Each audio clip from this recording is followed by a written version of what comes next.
And we'll move into 399. And yes, we have our in-house sponsor. Senator Pope, when you're ready.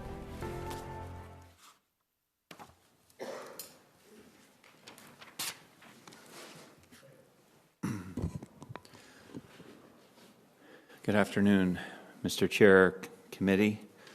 My name is Chris Pope, Senator Chris Pope from Senate District 31 in Bozeman. My last name, P-O-P-E. Today it's my honor to bring you Senate Bill 399, a bill to expand Montana's portfolio of proven electric production technology, bringing significant economic development to the state and a meaningful measure of low-cost energy independence to participating customers. Mr. Chair, Senate Bill 399 authorizes a larger scale of solar electric power production called community solar, whereby a commercial array of solar electric panels and related equipment are constructed and connected to the grid of a public utility, the output of which is taken off the same grid and consumed by participating households and small businesses that have contracted to subscribe, a new word for us, to subscribe to a portion of the facility's monthly output. This community solar facility, as it's known, provides a made-in-Montana energy choice for consumers who are otherwise unable to generate their own solar power because their residential property is too small, or because they live in an apartment, or because they rent, or because they simply wish to directly purchase a source of clean, local, low-cost energy, much as folks enjoy and value going to the local farmers market. Community solar takes advantage of an economy of scale that is unavailable to the owner of a typical residential rooftop solar system. By this bill, a carefully designed system regulated for safety and rates by the PSC would have a nameplate generating capacity in a range of 50 kilowatts to 5 megawatts. 50 kilowatts is the top of the range for net metered residential systems, small business systems currently in the state. So this would go up to 5 megawatts. It's a business model for power generation that's gaining steam, so to speak, across the nation. At the end of the third quarter of 2022, it's reported that over 5 gigawatts of community solar projects were installed and operating in 41 states across the U.S. Let's look under the hood, Mr. Chair, at this bill.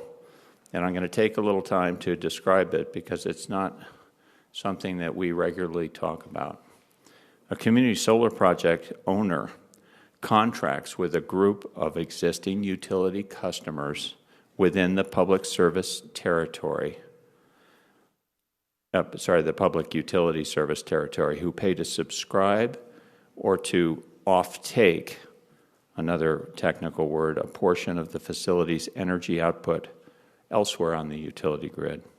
At the end of each month, the owner sends the utility the list of subscribers and their off-take for the month, and the utility credits the customer on their monthly bill with a like amount of energy savings at a rate set by the PSC. And while this process, talking about it, feels a little different than what we're used to in reality, this is how the grid has operated for decades. Power is put on the grid at point A, and power is taken off the same grid at point B at a price set by the PSC and paid by the customer. Pains have been taken in this bill to ensure that the consumer is fully paying the cost of service. That's always been a sticking point.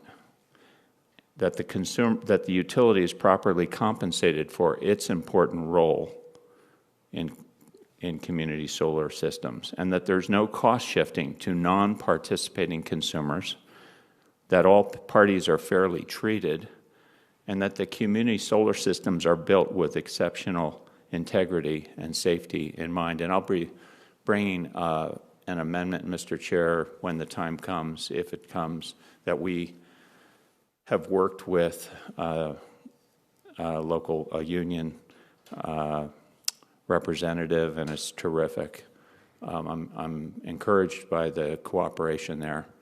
Our Public Service Commission assumes an important role here. For example, the utility provides the consumer with a credit on their energy bill under rules adopted by the Commission, and by this bill, the utility is paid monthly for the cost of transporting the community solar energy across its distribution grid, and for the cost of administrating the billing, at rates set by the PSC. So let's look at the components of a successful community solar facility. The owner is an individual, say a farmer or other large landowner, or a for-profit business, or a public-private partnership, or even a public utility that builds the array, perhaps in an idle field or on a warehouse rooftop or over a parking lot, creating a permanent income stream to the owner of that often underutilized location. A production meter is placed between the solar facility and the grid to measure the facility's output. The facility's grid connection itself is carefully engineered, as I mentioned a minute ago, with standards that are already prescribed in statute. The owner markets the facility to customers who purchase subscriptions to a portion of the monthly energy output at a price negotiated between the owner and the subscriber. The PSC is not involved in setting retail rates. Subscribers who are the existing utility customers by choice participate oftentimes because they value having a direct relationship to the production of their electric power. These folks might view community solar as a form of energy independence. They participate because that power is competitively priced, and they participate because the power production is non-emitting and environmentally friendly. What's in it for the utility? The bill gives the utility a new and proactive way to better meet the needs and desires of its customers. The bill provides for a new source of energy production within the utility's service area that contributes to capacity requirements it may have, while helping reduce purchases of power on the open market. And this bill helps the utility modernize the grid with a source of reliable, clean, and affordable energy produced and consumed right here in the state of Montana. Before closing, Mr. Chair, a few final comments about the bill. First, this is not a net metering bill. Note on page 2, line 10, a subscriber may not be a consumer generator. And Mr. Chair, I've purposely not dragged everybody through the bill, chapter and verse, so I hope you'll bear with me, and if we need to go back in, I can certainly do that. Additionally, I'll reiterate that the Public Service Commission plays a central role in assuring safety and an equitable economic market for both the utility and its customers and the community solar owner-operator. This bill only applies to our regulated public utilities and does not apply to Montana co-ops. So, Mr. Chair and committee, this is a good bill. It requires no state appropriation.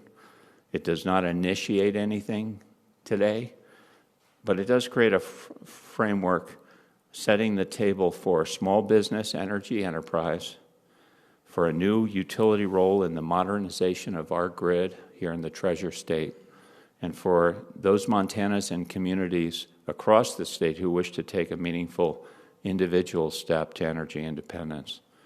So thank you, Mr. Chair. I will stand for questions, and I look forward to a good hearing. Thank you, Senator. All right, proponents in the room. Good evening. Hello. Thank you, Chairman Sales and members of the committee, for hearing us. My name is Tim Holmes, Holmes. I represent the Northern Plains Resource Council with 3,000 members around the state. And we are very excited about this bill, and thank you, Senator Pope, for being the sponsor. This bill does not have any mandates. It's just a totally voluntary bill that would allow consumers in our state to take advantage of clean solar energy. Solar power has diminished in price by 99% over the last 40 years and is now the cheapest power in history. And what this bill would do is allow consumers in the state to be able to take advantage of that. Right now, if there's a building or a business that is generating power, it can't share that power with anybody else. And for instance, I belong to a church downtown here. The Methodist Church just put up a new building, and part of the specific construction was to create a nice south-facing roof so that we could put solar power on it. But according to the laws now, we can't even share that power with the administration building that we also own next door. And so what this bill would do was make it possible for any entity to put up a solar collection system, and then other subscribers from anywhere in the market could essentially buy shares to be able to use that cheaper power. It's a great free market answer to the solutions of how we're going to deal with the energy future, because the power prices are going up. We're going to need more of it, and in order to deal with these problems, this is a really great low-hanging fruit solution to this problem. Already there are 22 states that have the capacity for community solar, and even within Montana there are 9 co-op energy companies that offer solar, community solar to their members. So we really hope that you'll see the advantages of this. It's a wonderful way to open up cheap, clean power to people who don't have the capacity. As Senator Pope says, if they don't have a roof that is solar capable, or they live in an apartment, anybody could buy into this system. And again, it's totally voluntary, so nobody has to participate. It just offers cheaper energy. I've got a sheet of fact details here that I will pass out. And thank you for your time listening to me, and please vote for 399. Yes, thank you. Other proponents in the room? Welcome. Mr. Chair, members of the committee, staff, my name is Mark Reller, that's R-E-L-L-E-R, and I am a retired utility executive with over 30 years of experience in the industry, and I'm here today representing myself and my wife, Roxa, we have been successful solar users since 2011, and for our home and for our transportation since 2018.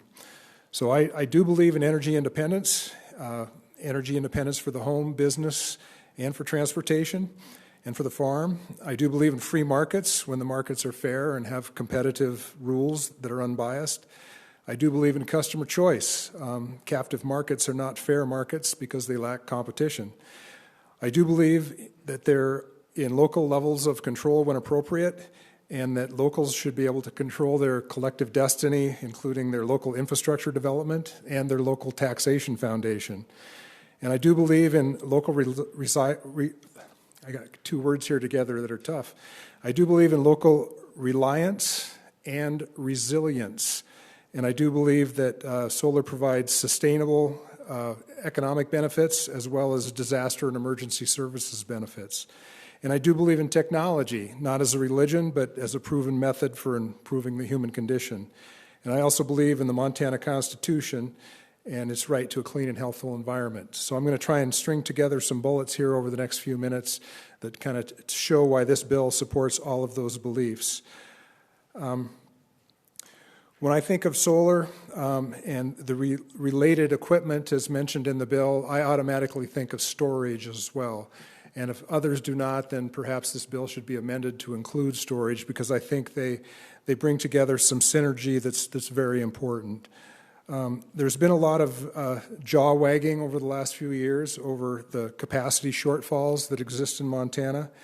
And those are times when the utility-owned resources do not match with the instantaneous load. That's not the end of the world in Montana because fortunately the utilities also have access to markets as well, both bilateral and regional markets now. This bill gives a third choice to customers, and that would be a subscription to a dedicated community solar project. And this allows the consumer choice to invest in technologies that they believe are the best technologies to meet their needs and their values. Yes, they would still be reliant on the utility to have that energy delivered to them from the community solar system, but the provision in there that allows for the PSC to set the rates, or what I would call, rates is a term of art, what I would call is a kilowatt hour conversion factor. It allows them to adjust how much credits that the consumer receives from the project, thereby making sure that all costs are covered for transmission and distribution. And it also puts the hands of choice into the locals so that they can decide what's best for their community, what's best infrastructure they want, and what best tax systems that they have, what assets they have to tax in their community. And that solar in times of disaster can be very important in a community for their resilience. Utilities have the ability to island their system. They can allow non-disaster damaged assets to continue operating and provide some energy to the local community from the assets that are still functioning. And so the more distributed you have of resources, the more likely you have undamaged assets. And some electricity in times of disaster, or it's better than no electricity in times of disaster. It helps you recover faster. And solar plus storage has other benefits to the utility and the consumer. I'm sure that the opponents of this bill are going to raise the tried and true mantra of the sun doesn't always shine and the wind doesn't always blow. That is a fundamental truism, but it is not a limiting factor when a system is designed with integrated storage. And I believe that the opponents, when they repeat this mantra, they'll also challenge the value of storage. So to refute those arguments, I would like to talk about scale. There are large utilities in Montana that you simply could not build enough storage to meet their needs. They're simply too big. But the scale at which this community solar is working on is totally doable with storage. You can do not only hourly storage that fill in the peaks and valleys, but you can also do daily storage at this scale. So we're talking about systems at the 50 kilowatt to 5 megawatt level. If you don't believe me, you can do a Google on microgrid in a box, and you'll see that there are companies out there currently selling systems that are pre-engineered, pre-wired, come in a container, delivered to your site, and you can string them together like pearls to acquire the capacity that you desire. And incidentally, weather disasters are much more common in Montana than machine-limited capacity outages on the system. So these provide that benefit of helping you in times of disaster, as I mentioned. I'm also sure that you're going to hear the tried and true cost-shifting argument and concerns about cost-shifting that could arise. And I would urge people to raise that argument at their own peril, because cost-shifting isn't a problem that just applies to cherry-picked issues. Cost-shifting is unfortunately a fact that we face every day in allocating costs across the system. And so I would argue that there is a risk of cost-shifting to consumers that do not take advantage of this opportunity that you could create for them. There are a lot of customers out there that have non-coincident peaks, meaning that their individual peak does not coincide with the system peak. So as utilities in Montana invest billions and billions of dollars into more capacity for the state, which is needed, I do not argue that at all, but a consumer can, with this bill, would be able to purchase or subscribe, meet their needs, and avoid having large billion-dollar capacity investments shifted to them because they're meeting their own needs. They're being responsible. So the longest journey starts with a single step. And these systems are not going to solve world hunger or create world peace, but they take a small step towards more capacity on the system, capacity that can be delivered very quickly and easily and provide tax benefits to the local area. Another advantage is that one of the current mantras at the Public Service Commission is least cost. And least cost means much more to many people than just the lowest price per kilowatt hour. Having these types of systems out there allow subscribers to invest in a project in their neighborhood that provides dollars to their community and tax base to their area. And if these systems break down, there's a good chance that a local electrician can provide the services or the replacement parts, meaning that those dollars roll over in the community. If that happens at a large coal plant, chances are you're bringing in, to fix a disruption at a large coal plant, you're bringing in a large out-of-state, if not out-of-community, multinational corporation to fix it, and those dollars roll out of the community. So bringing rollover value, jobs, and tax bases to your community should be supported, not resisted.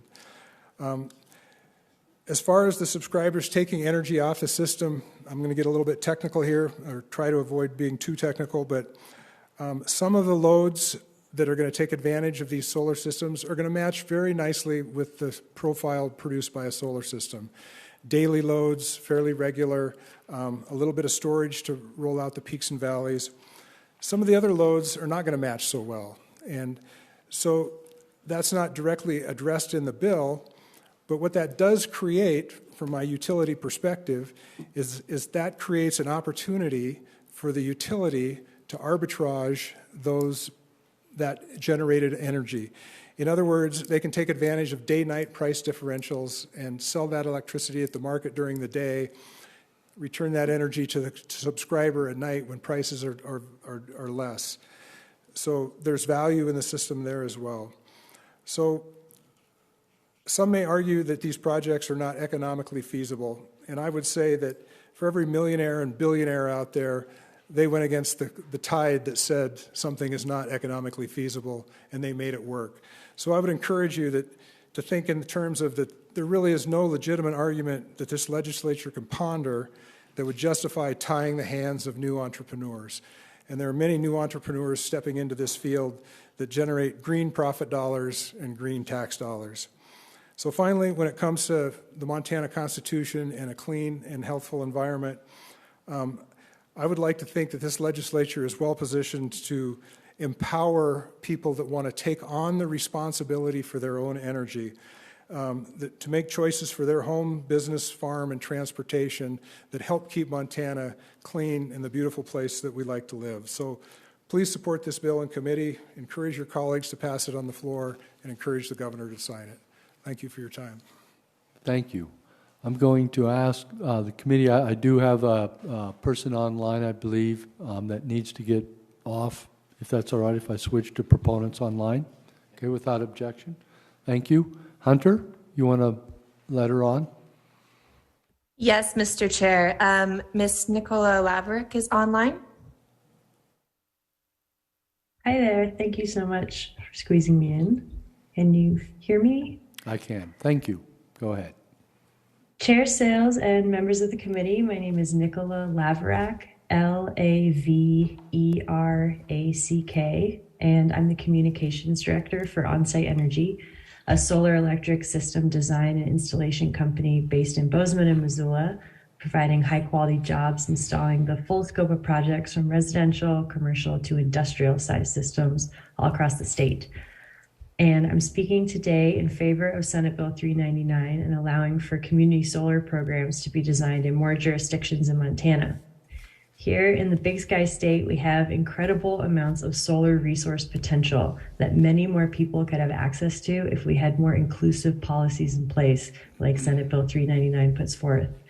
Some of the main barriers to entry that have been discussed already that exclude folks from accessing rooftop solar energy is if they're renters, since at the moment Montana code requires that in investor-owned utility territory, you must own the property to install solar, If their roof is too shaded, too small, has a lot of obstructions, or is too architecturally complex, and most commonly, if the initial upfront investment is cost prohibitive. Community solar programs would create a path for all the folks in these various scenarios to participate in the many benefits of solar energy, such as reducing their electricity bills, hedging against future utility rate increases, having a choice and a say in where they get their energy from, as well as financial and energy independence. Because community solar programs are typically larger commercial projects, in this case 50 kilowatt to 5 megawatt, the economies of scale allow for a less expensive price per watt than a residential system, offering a good return on investment no matter how much an individual chooses to participate in the program. The technology of solar plus storage could address the reliability issues this committee has brought up in the past by providing dispatchable power when it's needed. And this is being piloted in a bunch of community solar programs across the country I was just reading about, and is incredibly successful and reliable. Community solar is fundamentally about having options and equitable access. It's also what Montanans want, as I heard just recently from one of the co-ops that their community solar shares were so popular, they sold out almost instantly. In conclusion, we believe that Senate Bill 399 is a net win for consumers and for grid reliability. And why not bring this opportunity to Montana? Thank you so much. Thanks for squeezing me in. And Mr. Chair, may I please be excused as I'm actually unable to stay for the remainder of the hearing. Yes, and thank you for making it work. Thank you. Okay, and Hunter, I'm going to switch back to see if I have any more in the room. Any more proponents in the room? Welcome. Good afternoon, Mr. Chair, members of the committee. Jacob Kuntz, I'm the director of Helena Area Habitat for Humanity. Could you spell your name, please? Kuntz, first name Jacob, Jacob. Here to speak in favor of the bill. You'll hear a lot during the session about the need for affordable homes, the critical shortage across the state, and mostly that's related to the shortage of land, the cost of infrastructure, the rising extreme costs of materials, labor shortages and the like, but you won't often hear about the rising costs of utilities and the burden that puts on working families across the state. It's extreme importance that our organization focuses on building energy efficient homes with solar that allow an offset of energy bills so that we can build permanently affordable homes. Not just homes that are affordable in a mortgage, but homes that can be run affordably through the cost of utilities. So I have two projects, one that we recently worked on where this bill would have come really handy, and it was in Red Lodge where we built 6 homes through a land trust with the community. We have another 8 homes under construction right now. We were able to put 4.5 kilowatt systems on each separate home in the land trust, and we had to restrict the size of the system because of the cost. It cost us $100,000 to put that size system on 6 separate homes. We would have been able to scale up the system or reduced cost for the entire project if we had been able to build this through a community solar model.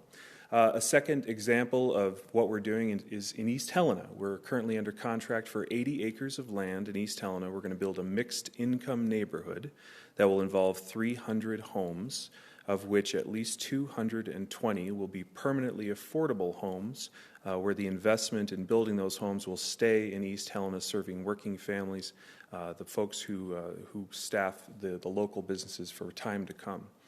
20 acres of that 80 acres is the former East Helena landfill that is currently capped and can no longer be built on any time in the future. Would be a fantastic spot for a community solar system that would allow us to offset utility costs in the community. Or another thought that we had was to have a system that would offset future repair costs for the homes in the community, so that any maintenance that are needed on these permanently affordable homes would be covered through this community solar system. So we can see at Habitat for Humanity how this bill could impact working families and work with us and what we're trying to do to build permanently affordable homes across Montana. So I encourage you to speak and to vote in support of the bill. Thank you. Thank you. Other proponents in the room? Good afternoon. Good afternoon, Mr. Chair, members of the committee. My name is Ian Lund, last name Lund, and I'm here on behalf of the Montana Environmental Information Center. I have 3 bullet points, and I'll try to make them quick. Community solar levels the playing field, it creates jobs, and it provides the state with additional energy resources. And it's efficient. You've heard people talk about economies of scale. It's cheaper per kilowatt hour to build these projects as one big project versus putting them on various people's roofs. And yeah, and back to leveling the playing field, there are a number of houses that you don't have enough roof space or have shadows over their roof that mean they can't put solar on there. This bill would create. Currently, there's not demand for solar from those people, where there might be demand if they could build it. So this creates more demand for a product that we have businesses in Montana ready to supply. Therefore, it creates jobs. It's good for these businesses. You have more demand, you have more projects getting built, you have more people staffing these projects, more people building them, more people maintaining them, and then more projects getting built as success sort of snowballs. And then we have additional energy. You've heard, I'm sure, about the fact that Montana is sometimes short of energy resources, and then the utility needs to go out and build large gas plants to make that energy, to close that energy gap. This enables Montanans to take matters into their own hands and spend their own money, not the utility spending ratepayers' money, but Montanans spending their own money to build projects that reduce the total amount of energy that Northwestern will need to build. So this bill is good for Montanans, it's good for business, and it's good for our energy security. And I truly believe that this bill is probably has the potential to be the most impactful positive bill that this committee will hear all session. Thank you. Thank you. Thank you for coming up. Next. Mr. Chair, members of the committee, hello and good afternoon. McKenna Sellers, that's SELLERS, Executive Director for Montana Renewable Energy Association. A couple key points. Number 1, electricity is part of critical infrastructure. Senate Bill 399 can play a role in that. Distributed power can add to enhancing reliability. I read a report here, U.S. power disruptions from 2022 based on a national scale. We had 15 natural disasters with $1 billion worth of damage causing outages. If we're thinking about electricity in the long haul, we want more of this distributed generation online, and we think this would be a good deal for Montanans. Look at the co-ops if there's any question that we would get subscribing customers to this opt-in permissive program. Yellowstone Valley Electric Co-op, 5 phases, sold out. Fergus Co-op, 135-watt panels, phase 1 sold out, phase 2 underway. Flathead Electric Co-op, 160 kW system, 198 panels, sold out. Ravalli Co-op, 88 panels sold out. Beartooth Electric Co-op, they list a 10.2-year payback where the panels will pay for themselves. It's a financially prudent investment to do. 132 panels sold out. Committee members, I really encourage you to support and pass Senate Bill 399, good for business and good for Montana. Thank you.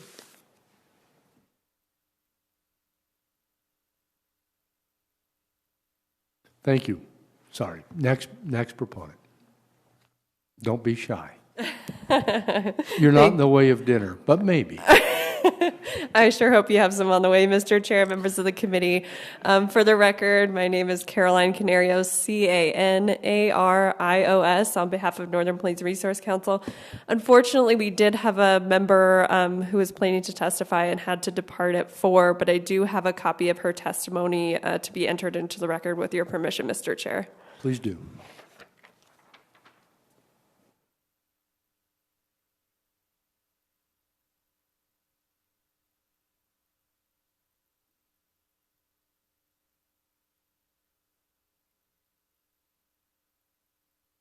That was it. Thank you, and good evening. Good evening, Mr. Chair, and thank you for welcoming us as we came in to be sitting in the back here. That was the first time that's happened, and it was great. My name is Sue Susan Debree is D-E, capital B-R-E-E. I'm a Helena resident, a retired pastor. Just stating my support for this bill, and I'll briefly just say I've had experience with solar energy in a home. I've had part of a co-op in Colorado when I was living down there going to seminary, was very positive, and also helping to build Habitat for Humanity houses. So whatever we can do to build community and help the folks in this wonderful state manage their homes and their families in creative and positive ways, I'm for. Thanks. Thank you. Other proponents in the room? Other proponents in the room? All right, Hunter, we can finish up online. It looks like we have 3. Yes, Mr. Chair, sounds good. We can start with Ida Killing. Welcome. Can you hear us? Yes, thank you, Mr. Chair. Good afternoon, Chair Sales and members of the committee. My name is Ita Killeen, Killeen, and I'm here today in support of SB 399. I'm here as a landlord who pays utility bills for our rental property within the city of Bozeman. We rent our building out to college students, and we would like to keep our costs as low as possible. But with rising energy bills, it's more of a burden for us to cover those expenses. We could use community solar to help us cover the energy costs for our rental and keep it affordable as possible. In Bozeman, as in many Montana cities, we're experiencing affordable housing crisis, leaving fewer options for students and low-income communities. Landlords across the state can benefit from an offset of energy costs provided by community solar. I urge you to pass SB 399. Thank you. Thank you. Mr. Chair, we have Rachel Prevost. Go ahead. Welcome. Good afternoon, Mr. Chairman, members of the committee. For the record, my name is Rachel Prevost, Prevost. I represent Montana Farmers Union. I apologize I'm not there with you all in person today, and thank you for the good work of the committee. Montana Farmers Union stands in support of SB 399. This is a bill that will support our rural communities and provide more options and a good opportunity for Montanans to utilize solar through this Utilizing Community Solar framework. MFU members have identified that partnering with rural communities and utilities to increase the use of renewable energy is important, and it's a priority for our membership, and we think this bill is a good step in the right direction and a good bill for our rural communities. We urge it to pass. Thank you, Mr. Chair. And thank you. Hunter, next. Yes, lastly, Mr. Chair, we have Jill Day. Good evening, Jill. Go ahead. You're muted.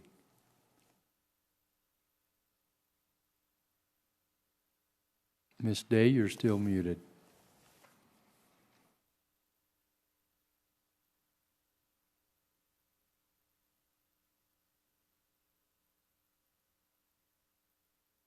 Can you get yourself unmuted?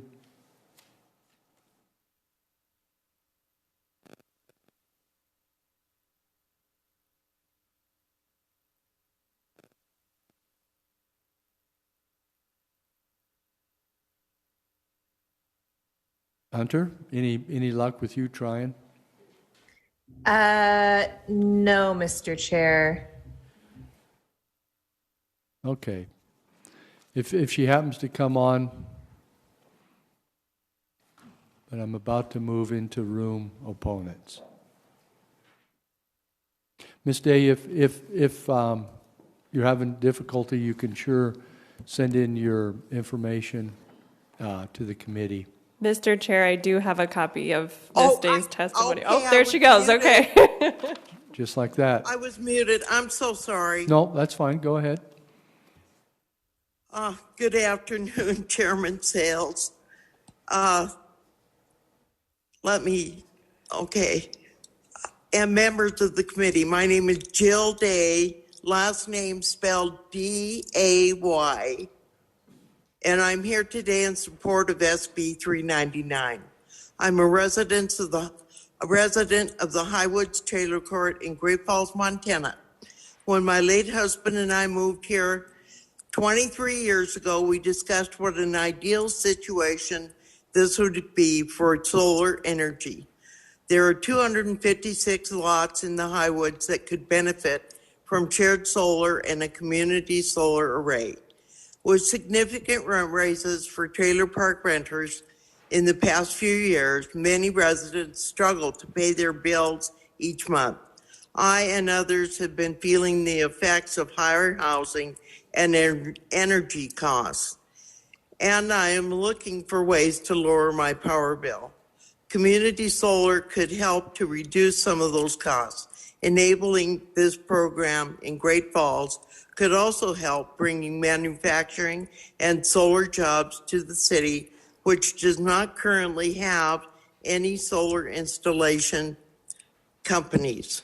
Folks who want to go solar in Great Falls have to outsource to other towns to find solar installers, and we want to bring more of those jobs to our community.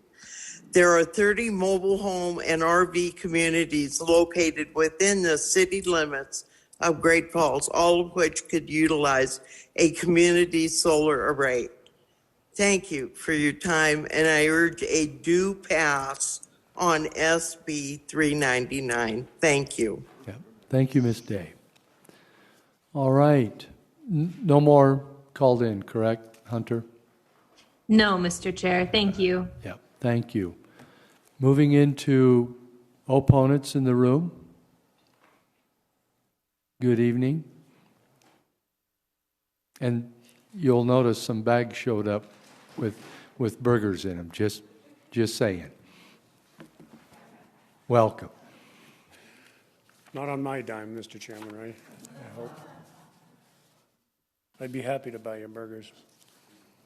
Mr. Chairman, members of the committee, I'm David Hoffman with Northwestern Energy, here in opposition to Senate Bill 399. However, I would like to thank Senator Pope for bringing this. It's a novel idea in a lot of ways, and I think is worthy of additional discussion. Up front, however, I would submit that community solar already has the opportunity to do everything envisioned in this bill under the current qualifying facility rules, which provide limits and oversight for non-utility assets. However, this bill does have some nuances and differences and detail in that it authorizes a new form of industrial scale net metering for solar facilities up to 5 megawatts. Mr. Hoffman, could you speak into the microphone? Certainly. Thank you. Thank you, Senator. It authorizes a new form of industrial scale net metering for solar facilities up to 5 megawatts, whereas QFs can go up to 80 megawatts. 5 megawatts is 100 times larger than allowed under current net metering laws, and that is about enough generation to power about 1,000 homes per year of solar. At 5 megawatts, the potential for subsidies and cost shifting to other non-community solar customers could be significant. Northwestern is concerned adding commercial generators at a scale of 5 megawatts to the net metering framework could dramatically increase costs to customers. Public utilities would be required to take this power whether or not they need the energy at that moment in time to serve customers. This could require public utilities to purchase power from community solar facilities at comparably high prices and sell it into the market when prices are extremely low or even negative. Large-scale adoption of community solar could also impact grid reliability. Northwestern has no control over the production of these facilities, but we have the same obligation to serve customers. If community solar grew significantly, Northwestern would need to add potentially more backup generation, such as the Yellowstone generating station, to support solar's intermittency. Northwestern is already working with cities in Bozeman, the cities of Bozeman, Missoula, and Helena to stand up to a voluntary green tariff program, which would enable community investment in renewable energy. The difference between that program and this bill is that the responsibility and risk for managing the program lies with the communities who decide to participate and not the other utility customers. And this bill puts the responsibility for managing this state-mandated program and keeping track of the accounting and credits on the public utility. I would submit that this bill is late in the process of this legislative session to fully consider the merits and unintended consequences, if any, of a significant policy like community solar. This is the kind of topic that should be studied over the interim, and the legislature shouldn't go down this path without a full understanding of the benefits and unintended consequences. And there needs to be some discussion about how this interplays with the qualifying facilities under federal law. With that, Mr. Chairman, I will sit down. Thank you. Yes, thank you. Other opponents in the room? Other opponents in the room? Okay, Hunter, informational witness? Seeing none, Mr. Chair. Thank you. Right. And any informational witnesses in the room? All right, questions for the committee? Senator Regier. Question for the sponsor. Mr. Chairman, Senator, these community solar energy facilities are, the utility isn't paying for those, correct? That the is land, the panels, all of that is on the private side. Okay, thanks. Mr. Chair. Other questions? Yes, Senator Heyman. Thank you, Mr. Chair. A question for the sponsor.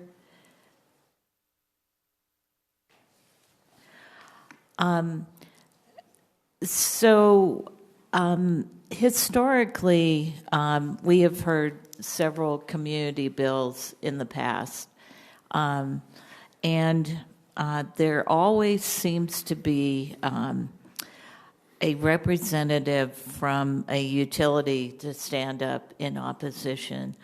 And we heard that there are projects, potential projects or agreements with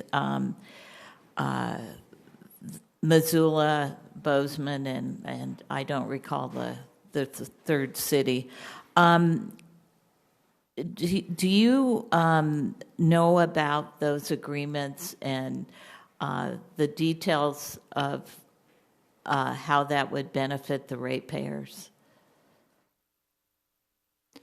Mr. Chair, Senator Heyman, could you rephrase that? I'm not sure. I want to make sure I understand. The utility spokesperson said that they have options or agreements with 3 cities to already move this idea forward. And I live in Bozeman, and I'm not aware of this. And I was wondering if you were aware of any potential agreements or opportunities. Mr. Chair, Senator Heyman, thank you. I do not know directly about those projects. I will say that this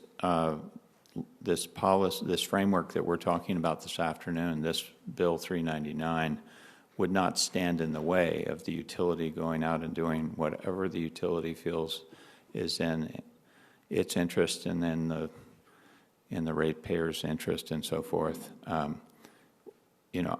I will, Mr. Chair, mention that I might be a little overly optimistic, but I think there's a real common, like a Venn diagram, there's a commonality between if we can get this bill properly put together and passed, that I think community solar and the utility, I think have common interests, and it's not an overnight development. We have talked about it in this committee many times before. There's going to be the modernization of our grid, and I think the good representative from the utility just was telling us last session about, I think it was $70 million worth of smart meters that are going in all over the place. The utility owns all the telecommunications, the wireless channels, to be able to communicate to projects like this that might be out there so that their managers can actually manage these systems. There's an awful lot coming together, Mr. Chair. That doesn't directly answer your question, Senator Heyman. I'm sorry, but I do think that there are ways to parallel track. This bill does not preclude anything that the utility might want to go out and do with a community, for example, but it might enable certain things that the utility can't currently do under law. Thank you. Thank you, Mr. Chair. Right. Senator Temple. Thank you, Mr. Chair. Sponsor again. Mr. Chair, I tried to catch you before you sat down. Can you tell me how are these things are subsidized, right? Mr. Chair, Senator Temple, let's see, at what level? Federal subsidy? That's my question, Mr. Chair. Is it federal, state? How are they? Some of them are subsidized. I just wonder how much or how. Thank you, Senator. I'll try and answer that. There may be someone in the audience who knows that better than I do. I think there is a federal subsidy. It may be at the end of its time period for solar equipment purchases, and that might be a federal. Pretty sure we don't have any state subsidies on this kind of equipment. Mr. Chair, could I redirect? I don't want to mislead anybody here. If anybody in the Senator, would you mind redirecting? I have no problem, Mr. Chair. If somebody can answer that, I'd sure. appreciate it. We'll see if does anybody feel capable. Thank you, McKenna. Appreciate it. Ms. Sellers. Senator Temple, Mr. Chair, this would all be driven by private investment. While there is a U.S. federal level tax credit that could be claimed on projects such as this, it would all be driven by the business entity that wanted to pursue it. And if you look on page 1, lines 25 and 26, that tells you who could move forward with these projects. And as far as who can play ball, that's the public utility, that's a public-private partnership, or any kind of business or nonprofit organization. Follow up, Mr. Chair. Please, go ahead. Could you tell me about what percentage they're subsidized? Senator Temple and Mr. Chair, I don't have the exact details on that, but I could go back and look. I know it would relate to recent legislation passed at the federal level. I think the rules are still getting worked out on that. Mr. Chair, I would appreciate the information if you could get it. Thank you, Mr. Chair. I will try. Thank you. Thank you. Yep. Other questions from the committee? Other questions? Senator, would you like to close on your bill? Thank you, Mr. Chair. I really appreciate it. And committee, thank you for the time. You know, I will say that I'm encouraged by a prospect of putting community solar into our statute so that when the time is right, when the developer who comes in, whether that be a for-profit or a public utility or a public-private partnership,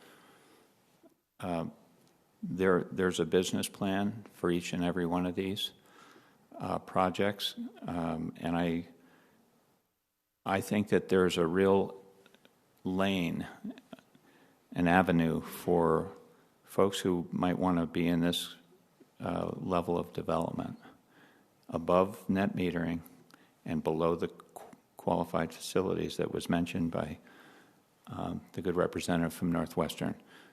Qualifying facilities are federally regulated and whatnot, and it's been kind of a mess in the state of Montana, even though it's well intended. This bill doesn't want to have anything to do with qualifying facilities, and they're well underneath the 80 megawatt threshold. You know, 5 megawatts is still some significant power, but it's not. This is not a gigantic vision, you know, for massive facilities. It is a vision for having a community solar spread around the distribution grid, Mr. Chair. So it's a stepping stone. And admittedly, we're not talking about building baseline power. We're not competing with the utility or anything else. We currently purchase in the state of Montana, 30% of our power is purchased from out of state. So the fact that a utility, a community solar facility might be putting some power on the grid and have that power be brought off by the subscribers. And if there's a day when the sun's especially bright and we have a little extra power, we're still very much inside a box that needs to be managed. And I think this does put a little bit of opportunity to the utility to figure out what management looks like across their grid relating to distributed power production. Yes, that's true, but it doesn't have to happen overnight. This is an all-of-the-above approach to energy independence and a robust, diversified energy economy in the state. And it's not going to eclipse anything else. It has its own lane. It's a very appropriate. I love the comment by one of our folks testifying that this is all about building community. And I think it's true. I think there's a real opportunity here for good things to happen. I think the cost shifting piece is super important. The PSC is identified in this bill in bold letters to be the adjudicating regulatory body to take care of that kind of consideration, and it's an important one. So anyway, thank you for your time.